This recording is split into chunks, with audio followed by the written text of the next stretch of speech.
Great. Thank you very much. We have been thrilled with how this conference has developed.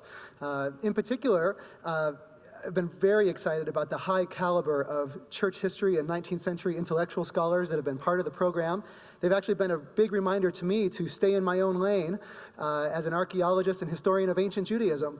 But nevertheless, I do hope that some of my thoughts on Joseph Smith's study of Hebrew can make some contribution to this fine conference.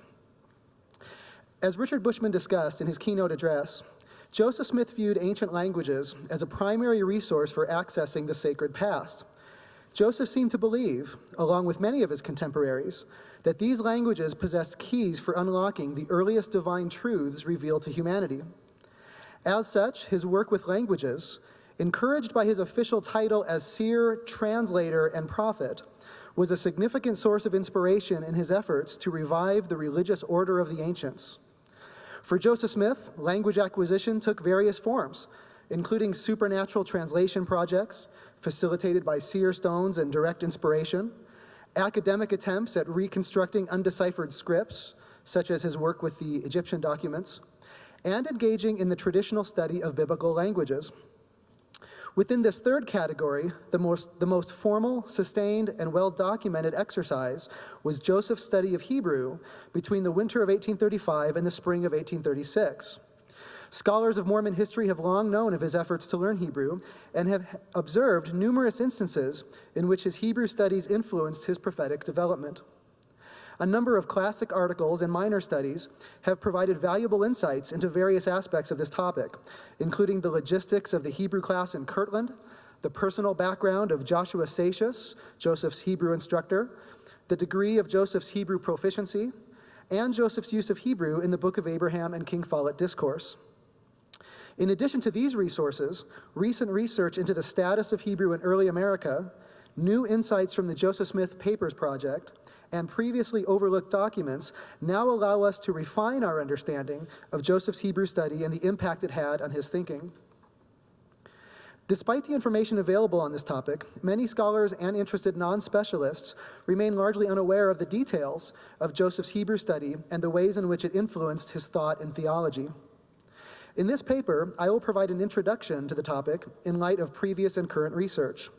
By doing so, I hope to situate Joseph's efforts in the academic climate of the period, further elucidate the study of Hebrew among early Latter-day Saints, and continue to consider Joseph's use of Hebrew in his attempts to recover ancient texts, doctrines, and practices. In order to contextualize Joseph Smith's study of Hebrew, it is necessary to note the academic climate in the 1820s through 1840s and the perceptions of Hebrew in early America. Let's see over here. How does this work? Is there a way to turn it on, maybe? Shoot. I don't want you to figure that out. I'll keep reading. Great, thanks. Okay. Well, recent studies have shown that early American interest in Hebrew naturally had its roots in the European Protestant Reformation. From the beginning, Protestant scholarship sought to improve understanding of the biblical text through the translation of its original languages. In 16th century England, this impulse resulted in the endowment of professorships in Hebrew at Oxford and Cambridge, thus establishing an intellectual atmosphere that would influence academies in the New World. From the arrival of the Puritans through the establishment of colleges in the colonies, Hebrew studies in early America blended the methodologies of European scholarship with new and unique perceptions of the language's religious significance. For example, thank you. Great, couldn't miss Christ Church, Oxford there, but now we're past it. Great, thank you. For example, before the Revolution, most colonial colleges taught Hebrew as a core part of their curriculum in an effort to train the clergy in the fundamentals of biblical translation. Some of the more prominent institutions, including Harvard, Yale, and Dartmouth, patterned themselves on the Old Testament model of Elijah's School of the Prophets, and used Hebrew in their school seals as a reflection of their Christian commitment to acquiring light and truth. In addition, thinkers in this period associated Hebrew with their perceptions of Native Americans, often speculating on the Jewish origins of Indian tribes and the relationship between Hebrew and Indian languages. Some clergymen, including Jonathan Edwards and Ezra Stiles, also speculated on the mystical significance of Hebrew and came to believe that it represented the closest known language to the original tongue of Adam. As the language that supposedly suffered the least corruption at the Tower of Babel, Hebrew was seen as a window of insight into humanity's Edenic origins. By the late 18th century, Hebrew studies began to decline in deference to the study of the classical languages, Greek and Latin, but they experienced a significant revival in the 1820s through 1840s. This revival resulted in large part from the efforts of Moses Stuart, a popular Christian Hebraist who turned Andover Theological Seminary into a prominent center for Hebrew studies and the publication of Hebrew course materials. Stuart's work was particularly well received among theologically conservative scholars and clergy who resisted the new Unitarian leanings of Harvard. In this setting of renewed Hebrew enthusiasm, Joseph Smith and the early Latter-day Saints developed their own fascination with Hebrew and found themselves in a region where the resources to learn the language were becoming increasingly available at a popular level. Joseph Smith did not begin his formal Hebrew studies until early 1836, but it is clear that he and his followers had an interest in the language from the beginning of the movement. The earliest revelations in the late 1820s to early 1830s show that to Joseph and his associates, his prophetic authority was inextricably bound to his supernatural ability to translate ancient records, the first of which was the gold plates of the Book of Mormon. Although the plates were reportedly written in Reformed Egyptian, the book itself privileges Hebrew as a sacred language, thus reinforcing the popular notion that Hebrew was an ideal vehicle for conveying ancient scripture. In addition, its accounts of an ancient Israelite colony in the New World place the story of the plates alongside other 19th century reports, which claimed that Hebrew was found written on Indian artifacts, including pieces of parchment and inscribed stones. Modern apologists and critics debate the extent to which Hebrew terms and phraseology actually exist in the text of the Book of Mormon. Nevertheless, rumors that the plates were written in Hebrew and Reformed Egyptian were fostered by some of the participants in translation events, including Oliver Cowdery and Charles Anthon, but Joseph Smith himself never made this claim directly. Furthermore, of the numerous Book of Mormon character manuscripts that are now coming to light, including the document produced by John Whitmer, none contain material that resemble Hebrew letters or words. Following the publication of the Book of Mormon in 1830, Joseph did not directly refer to Hebrew for almost 6 years. His role as a translator continued in his next ambitious project of producing an inspired version of the Bible. However, he still had no formal instruction in the Bible's original languages, indicating that his translation would again be supernatural and not traditional. Joseph's writing in the early 1830s did include some Hebrew words and phrases, such as Zion or Lord of Sabaoth, but he often attached to them unconventional meanings, as seen in these verses. Before 1835, a few other Latter-day Saints, in particular W.W. Phelps, were interested in Hebrew and occasionally used Hebrew words in their newspaper editorials, but none had the academic training necessary to use it extensively. The motivation for Joseph and his associates to begin a formal study of Hebrew in the fall of 1835 and not earlier is not entirely clear, but a confluence of developments might have prompted this decision. After beginning his reworking of the Bible, Joseph's revelations began to provide theological motivation for the saints to learn languages in a more traditional manner. Between late 1832 and early 1833, numerous revelations contained imperatives for church leaders and missionaries to study history and languages. This emphasis on academic learning was meant to prepare the lay ministers of the church, quote, to magnify their calling, to receive revelations, to unfold the mysteries of the kingdom, and to set in order the affairs of the church. All of this, the revelation stated, would be for the salvation of Zion. In other words, Joseph viewed the acquisition of languages as a vital part of Mormon spirituality and a necessary contribution to the Zion Project. These revelations led to the establishment of the School of the Prophets in Kirtland, Ohio in 1833. The title refers to Elijah's gathering of prophetic figures in the Old Testament, and Joseph surely viewed the activities of the Kirtland elders in that light. But it is also interesting to remember that prominent academic institutions throughout the Northeast similarly based the training of their clergy on Elijah's School of the Prophets, and also required the acquisition of biblical languages. So while Joseph may have envisioned a restoration of an Old Testament prophetic institution in the form of his school, he was also showing an interest in training his own clergy along the same lines as more prominent denominations. Language training was an important component of Joseph's school from the start, with early curriculum focused on English grammar. A major impetus to begin studying Hebrew in late 1835 may have come with the arrival of Egyptian mummies and papyri in Kirtland earlier that year. These artifacts aroused the inherent Mormon interest in ancient texts and languages, leading to the preparation of an Egyptian grammar and the translation of the Book of Abraham. The Egyptian project likely motivated Joseph and his associates to learn Hebrew to help facilitate their translation of the papyri.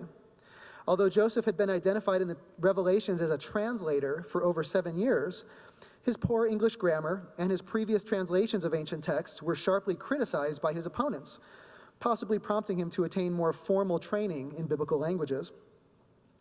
In addition, Joseph and his associates may have felt optimistic that the Egyptian material could assist them in another linguistic project in which they had been interested for several years, the attempt to reconstruct the language of Adam. Many Christian scholars and clergy in this period believed that Hebrew held a key to Eden's pure and undefiled language, a sentiment shared by some early Latter-day Saints. Therefore, the Kirtland elders might have seen the study of Egyptian and Hebrew as complementary resources in their quest to uncover the earliest divine truths revealed to humanity. Church leaders began discussing their desire to study Hebrew by October of 1835. On November 2nd, Joseph and his associates attended a lecture delivered by Daniel Peixoto, a Jewish doctor who taught at nearby Willoughby Medical College, and were initially impressed by his intellectual abilities. This encounter must have convinced them that the time was right to learn Hebrew, since upon returning home, Joseph immediately sent Oliver Cowdery to New York to purchase Hebrew books for the use of the school. The encounter with Peixoto, the revelations on language acquisition, attempts to reconstruct Adamic, the Egyptian project, and a general interest in the gift of tongues may have all influenced Joseph's decision to begin his formal study of Hebrew at this time. This confluence of events might also help explain the class's decision to study Hebrew rather than Greek. Early Latter-day Saints, like other restorationists, revered the New Testament and saw themselves as reviving the first century Church of Christ. But their proclivities towards the Old Testament and its institutions, such as Zion, prophecy, the ingathering of Israel, the temple, and the priesthood, could have inspired them to learn the language of the latter. Whatever the motivations might have been, Joseph Smith and his colleagues coordinated efforts to learn Hebrew formally beginning in November of 1835. Oliver Cowdery returned from New York on November 20th with a quantity of Hebrew books for the benefit of the school, including a Hebrew Bible, lexicon, and grammar, that were recommended to him by an elderly Jewish scholar he met in the city. The historical records do not indicate which books he purchased, but the artifact holdings in the LDS and Community of Christ archives suggest that he brought back copies of an 1833 edition of the Biblia Hebraica, 1831 and 1835 editions of Moses Stuart's Grammar of the Hebrew Language, and the 1832 edition of Josiah Gibbs' Hebrew Lexicon. Journal entries indicate that the class did not have a proper instructor for almost 2 months after obtaining their Hebrew materials. Through December, Joseph conducted a personal study of his new resources, rotating between examining his Hebrew books, his new Greek lexicon, and the Egyptian papyri. It is unlikely that he learned much beyond the alphabets in his personal study, but his yearnings were to treasure up knowledge for the benefit of my calling. During his early studies, he prayed for divine assistance in his language acquisition. Quote, "Oh, may God give me learning, even language, and endow me with qualifications to magnify his name while I live." Beginning on January 4th, Joseph took it upon himself to teach the class, despite his extremely limited exposure to the language. After the first day of class, Joseph became aware of his own limitations and commissioned a search for a proper teacher. In the meantime, Joseph read material from his books and then attempted to teach lessons to the class.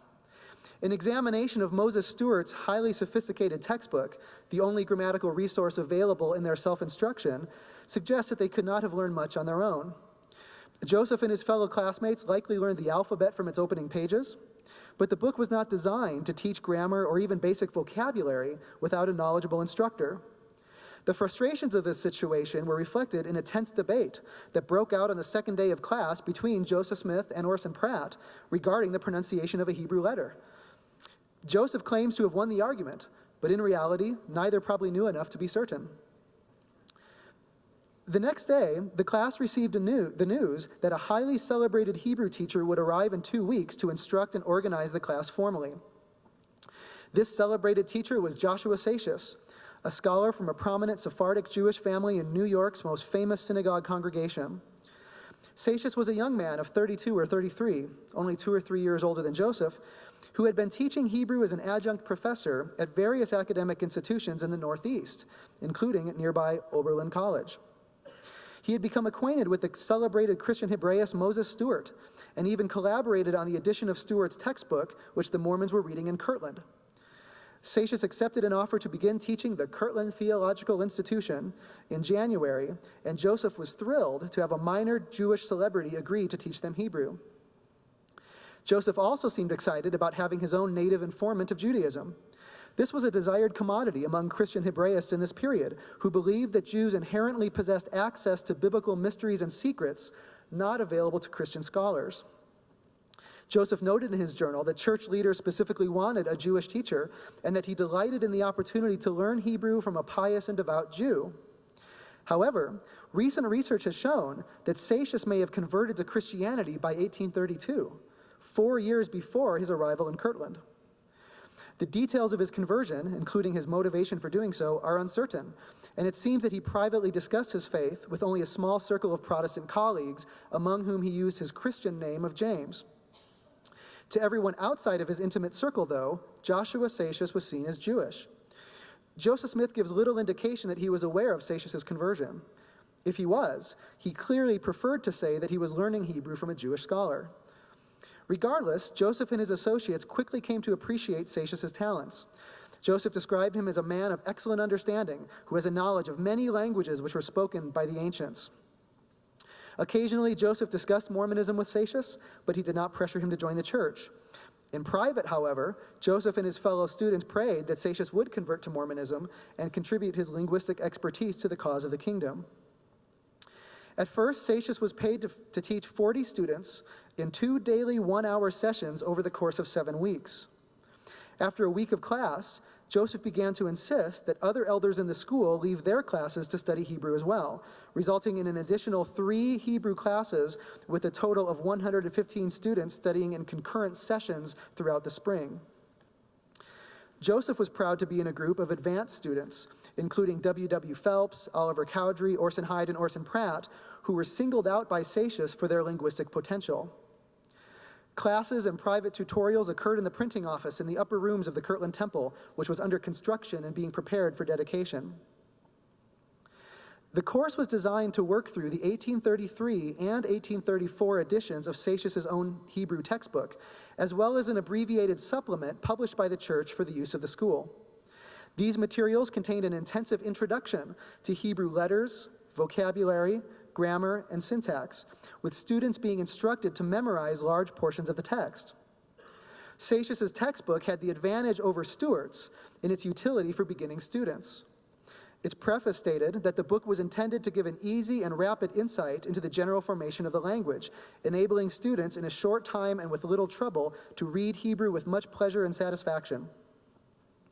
The textbook's peculiarity was its presentation of ancient Hebrew with a Sephardic transliteration system which differed from the standard pronunciation of biblical Hebrew that was then crystallizing in the European universities. As seen in Seixas' pronunciation guide, its transliterations were most distinct in the vowels and gutturals.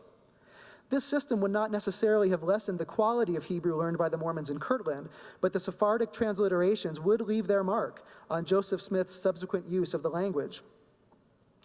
The contents of Seixas' textbook and the journals of class members allow for a modest reconstruction of how Joseph and his associates learned Hebrew throughout the 7-week course.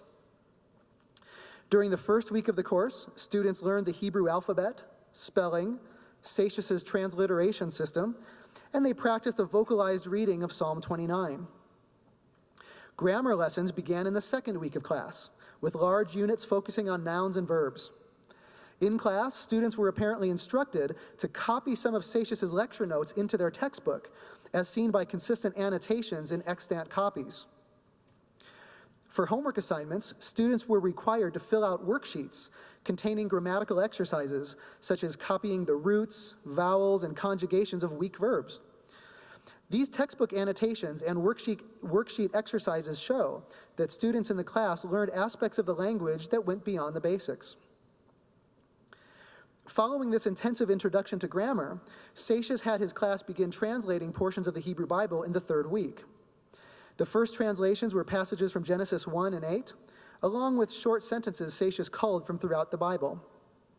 Translations in the final 4 weeks of class included Psalms 1, 2, and 78, Genesis 3, 17, and 22, and Exodus 3. There is also some evidence that Satius might have taught the class some Aramaic to supplement their Hebrew study. The daily journals of class members during this period are remarkable in many ways. It is clear that Joseph and his associates spent several hours every day, either in class studying under Satius's tutelage or translating on their own. In his journal, Joseph frequently noted his deep desire to succeed in his academic studies. Quote, "My soul delights in reading the word of the Lord in the original, and I am determined to pursue the study of languages until I shall become a master of them. I am determined to make this my object, Joseph says, and with the blessing of God, I shall succeed to my satisfaction." On one occasion, the church's first presidency wrote a letter to Satius's wife and expressed the conviction that their studies under his instruction were essential to God's purposes. One of the most remarkable aspects of the journal entries from this period is the diligent attention to coursework and study in the midst of other extraordinary spiritual and administrative activities. Church leaders who were studying in Hebrew were also continuing work with the Egyptian project, participating in washings and anointings to prepare for the Kirtland temple endowment, and experiencing Pentecostal outpourings of the Spirit. As Richard Bushman noted, the brethren read Hebrew by day and washed, anointed, prayed, and beheld visions by night. The evidence suggests that academic Hebrew studies were not a distraction to the Mormons in their spiritual activities, but instead fostered the intense spirituality and creativity of this period. The Hebrew Joseph and others studied in class opened their minds to behold visions and served as a catalyst for ideas in the unfolding translation of the Book of Abraham. Studying the language of the ancient Israel also encouraged the saints as they attempted to revive the Old Testament temple rituals performed by Moses, Aaron, and other ancient priests. By late spring of 1836, just after the dedication of the temple, Satius's Hebrew classes came to an end. Before Satius left Kirtland, however, he issued at least 2 certificates of Hebrew proficiency to Mormon leaders, one to Joseph Smith and one to Orson Pratt. It is sometimes claimed that Joseph was the best student of the class, but of the 2, Pratt's certificate qualified him to teach the language, while Smith's indicated that by prosecuting the study, he will be able to become proficient in Hebrew. Although limited Hebrew instruction continued among the Mormons through 1837, Joseph Smith himself was not able to pursue his studies to the degree that he and his teacher had hoped.